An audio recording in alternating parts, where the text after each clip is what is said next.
Hello friend, বন্ধুরা, আজ আমি তোমাদের সাথে খুবই গুরুত্বপূর্ণ টপিক নিয়ে একটা কথা বলবো। ওয়েদার চেঞ্জের সময় সকলেরই শরীর খারাপ হচ্ছে। সর্দি কাশি, গলা ব্যথা, জ্বর, চোখ লাল হওয়া চারিদিকে লেগেই আছে। ওয়েদার চেঞ্জের জন্য সর্দি কাশি হলে কি করতে হবে সেটা তো আমি আগেই তোমাদের বলে দিয়েছি। আজ আজ জানাবো যাদের ডাস্ট অ্যালার্জি আছে, যাদের ডাস্টের ফলে সর্দি কাশি হয়, তারা কি করবে, তারা কি করে সারা জীবনের এই প্রবলেমটা দূর করবে। এটা অনেকেই বলে যে ডাস্ট অ্যালার্জি সহজে যায় না, ওটা জেনেটিক। যেমন আমার বরেরও ডাস্ট অ্যালার্জি আছে, আমার ছেলের আছে। তো বন্ধুরা, আজ আমি তোমাদের বলে দেবো, আমি নিজে ওদের ওপর থেকে উপলব্ধি করেছি যে ডাস্ট অ্যালার্জিরও কিন্তু ওষুধ আছে, অ্যালোপ্যাথিক ওষুধ না, ঘরোয়া উপায়। ঘরোয়া উপায়, একদম ইজি একটা উপায় আছে যেটার থেকে ডাস্ট অ্যালার্জির জন্য যাদের সারা জীবন সর্দির দোষ লেগে থাকে, সেই সর্দি কিন্তু এক নিমেষে দূর হয়ে যাবে। বেশি দেরি না করে আমি বলে দিই সিক্রেটটা। যাদের ডাস্ট অ্যালার্জি তাদের ছোট্ট একটা কাজ করতে হবে। এটা এটা দেখতে পাচ্ছ বন্ধুরা, বলো এটা কি? এটা হলো পেয়ারা পাতা, এটা হলো কচি পেয়ারা পাতা। এটা আমাদের চারিপাশে সবসময় পাওয়া যায়। এটা পাওয়া আমাদের পক্ষে কোনো কঠিন কাজ না। সুতরাং বন্ধুরা, পেয়ারা পাতাই হলো ডাস্ট অ্যালার্জি যাদের, তাদের জন্য সঞ্জীবনী বুটি। এখন বলে দিই পেয়ারা পাতাটাকে আমরা কখন খাবো, কিভাবে খাবো, কতটা খাবো, কত দিন ধরে খাবো।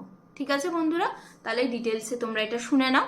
তোমরা যদি এই পদ্ধতিটা ঠিক ঠিক ফলো করতে পারো, তাহলে তোমাদের ডাস্ট অ্যালার্জির সমস্যা দূর হয়ে যাবে, যেটা আমি আমার ছেলের আর হাজব্যান্ডের থেকে বুঝেছি। সত্যি বন্ধুরা, এটা কিন্তু খুব উপকারী। তোমরা অবশ্যই এটা করো, খুব ছোট্ট একটা কাজ, তাহলে কিন্তু তোমাদের সমস্যার সমাধান হয়ে যাবে। এখন অনেকেই বলবে আমাদের বাড়ির চারিপাশে তো পেয়ারা গাছ নেই। এখন সেই সব বেচারাদের জন্য আমি লাস্টে বলে দেব ভিডিও শেষে, যাদের পাশে পেয়ারার গাছ অ্যাভেলেবেল নেই তারা কি করবে। সুতরাং বন্ধুরা, শুনে নাও ভালো করে কি করবে।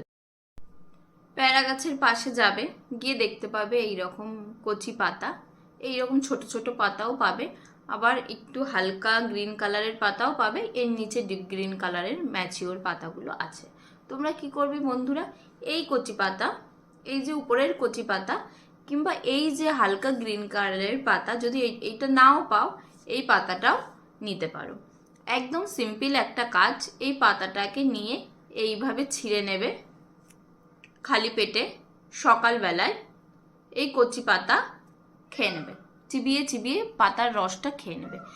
আর টপ করে চিবিয়ে খেয়ে নেবে না, যতক্ষণ পারবে 5 থেকে 10 মিনিট ধরে এটা চিবিয়ে এটার রস বার করবে, তারপর ছিবড়েটাও খেয়ে নেবে, ফেলবে না কিছুই। তো বন্ধুরা, তোমরা বুঝতে পেরেছো, সকাল বিকেল খালি পেটে তোমাদের কচি পেয়ারা পাতা চিবিয়ে খেতে হবে রসটা। যদি চিবিয়ে খেতে না পারো, তারও উপায় আছে, এই পাতা দিয়ে চা বানাতে হবে। জল গরম করবে, জল ফুটে উঠলে দুটো পাতা ওর মধ্যে কুচি কুচি করে দিয়ে দেবে, দিয়ে 5 থেকে 10 মিনিট ফোটাবে। 5-10 মিনিট পর ফুটে গেলে, চা যেমন আমরা ছেঁকে খাই তেমন পাতাগুলো বাদ দিয়ে ওই জলটা চায়ের মধ্যে চুমুক দিয়ে দিয়ে খেয়ে নিতে হবে, ওতেও কাজ হবে। এবার বন্ধুরা, তোমরা বুঝতে পেরেছো ডাস্ট অ্যালার্জির জন্য কি করতে হবে। 15 দিন কোনো রকম আলসেমি ছাড়াই এটা কিন্তু তোমরা টানা করবে। এবার যাদের কাছে পেয়ারা পাতা নেই তাদের জন্য আমি বলছি, যাদের কাছে পেয়ারা গাছ নেই তারা কি করবে, তারা কি খাবে। তাদের জন্য কোনো অল্টারনেট অপশান নেই, তোমাদের পেয়ারা পাতাই খেতে হবে। এবার তোমরা পেয়ারা গাছ কোথায় পাবে, কারণ তোমাদের আশেপাশে তো পেয়ারা গাছ নেই। তোমরা নার্সারি থেকে পেয়ারা গাছ কিনে আনবে, নইলে অনলাইন অর্ডার দেবে। একটা পেয়ারা গাছ কিনবে, টবে লাগাবে, মাটি জোগাড় করে টবে লাগাবে। পেয়ারা গাছ থেকে কচি পাতা সহজেই হয়ে যায়, দুটো কচি পাতা ছিঁড়ে নিলে আরও পেয়ারা গাছটার গ্রোথ ভালো হবে, আবার নতুন পাতা গজাবে। এইভাবে পেয়ারা গাছটা কিনে রাখবে, কিছুদিন হলে একটু গ্রোথ হলে তারপর তোমরা এটাকে কনজিউম করা স্টার্ট করবে।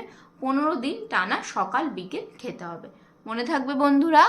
তাহলে আশা করি তোমরা সকলেই এটা করবে ডাস্ট অ্যালার্জি থেকে মুক্তির জন্য। আশা করি তোমরা সকলেই আমাকে জানাবে যে ভিডিওটি কেমন লাগলো।